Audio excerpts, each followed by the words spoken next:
Doc, my head hurts. Can I get an EEG or fMRI or something like that?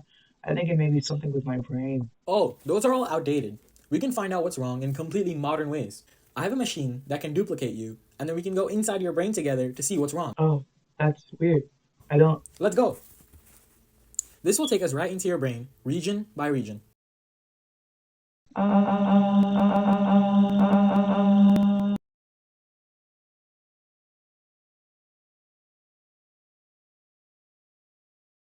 We're in your hindbrain right now, in the lower part of your brainstem. Your medulla and cerebellum are here.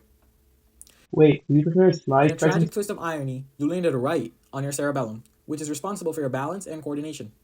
This part is present on both sides of the brain and controls all of movement. I can't get Of up. course you can't. By landing on your cerebellum, you physically don't have the sense of balance. Bring it back. Bring It could have back been my worse. sense If of you landed there on balance. your medulla, your involuntary actions like your heartbeat and breathing, functions you usually don't need to worry about, would have stopped. In other words, you'd be dead. Please fix my cerebellum. I knew this would happen, so I brought this glue to fix it. You knew what? Let's go to the next place. Now, we're in the midbrain, in your upper brainstem. Everyone knows it's for the reticular activating system. What it does is carry information from the rest of the body and get it to the forebrain, including behavior arousal, consciousness, motivation, and all of that. What are you doing? I'm just really drowsy all of a sudden. I saw the brain glue at least. Now, we're in the forebrain, with the limbic system, your hippocampus, hypothalamus, thalamus, and amygdala all in the center. It's the emotional part of your brain. Isn't Amygdala the girl from the Phantom Menace? Close. That's actually amygdala. Your amygdala controls your emotions, especially your fear response, and sends all that information to the hypothalamus. Sociopaths tend to have smaller amygdalas because they can't fear the consequences of their actions. Doc, why did you start smirking when you started talking about sociopaths? The hypothalamus controls your fight or flight response, feeding, which is your hunger drive, and fornication. Oh, so it is like Anakin and Amidala. Your hippocampus right there, what it does is consolidate your memories, basically turning your short-term memories into long-term memories. It doesn't store any memories though. Watch this. Did you just shoot my thalamus? I can't see anything. I can't hear anything. I don't have any senses. Actually, Did you just apply Axe body spray? let me get you all your senses back. Thanks a lot. Your thalamus routes all the sensory information sent to your brain right to where they belong, such as the different lobes. Information about fear also gets sent from your amygdala to your hypothalamus right to your pituitary gland, which releases all the growth and metabolism hormones you need to deal with it, like it did when you were blinded, deaf, tasteless. What an astute comparison. Your pineal gland is also around here in the center. What that does is produce the hormone melatonin, depending on how light or dark your scenery is. It helps with the timing of your circadian rhythms and all that. Wow, that's crazy. But, Most blind people actually produce non-entrained circadian rhythms because of the lack of perceived light. Doc, my head still hurts. Who asked? Okay, now onto the cerebrum. See guys, now we're actually in the cerebrum. Who's guys? Who are you talking to? Your cerebrum is divided into 4 lobes. Let's start with the frontal lobe. It's basically the executive control center of your brain. It makes all the decisions and helps with more complex thinking. It's home to the prefrontal cortex, which chooses what decisions you make and the reasoning you choose.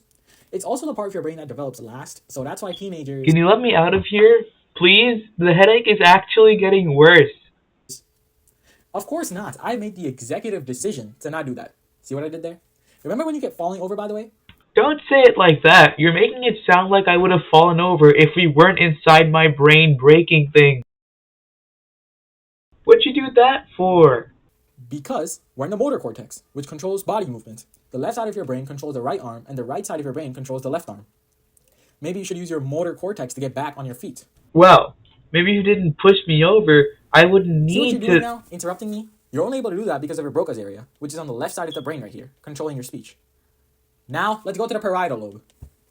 Your parietal lobe processes info given from the body parts, kind of like how the audience at home has to process your calls for help. Audience at home? Your somatosensory cortex is here, which Ow. controls your senses of touch, temperature, and pain. Now, let's go to your temporal lobe, which you'll be able to remember well because it's by your temples. Oh, by the way, I forgot your name, but don't you lobe your sense of hearing? Don't you do it. Don't you lobe your sense of hearing?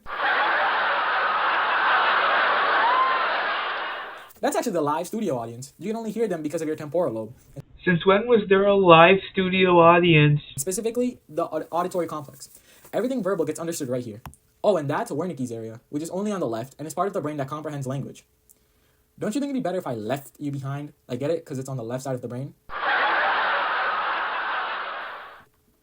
Finally, we're in the occipital lobe, which is the primary visual cortex. This is where everything visual is understood. Okay, we're done with our brain tour. My head hurts more than it has ever hurt before. Why don't you just take Advil? I will be pressing charges.